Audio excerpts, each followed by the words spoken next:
In this clip, we're going to talk about the proper service procedure to retrofit your vehicle's air conditioning system from R12 to 134A and recharge the system. In this step, we're going to talk about the final service procedures for finishing up our air conditioning retrofit and service job. What I have here is my low side fitting.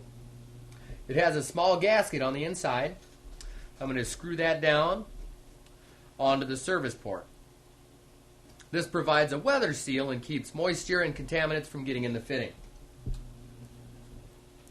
The very last thing you're going to want to do is fill out the retrofit tag. It'll have blanks on there, and it's going to want some specific information as far as your name, the date you serviced it, the possible company you work for, your address, the refrigerant, the amount installed, and the type of lubricant. You're going to want to place this disclaimer tag in a conspicuous location on the vehicle. A good spot for this one would be here on the evaporator core box.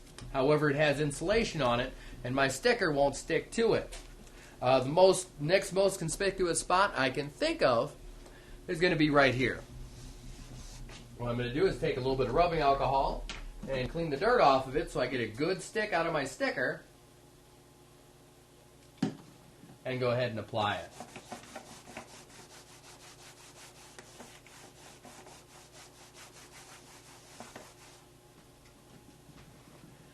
I'm just going to take and peel the sticker off like any other sticker and apply it.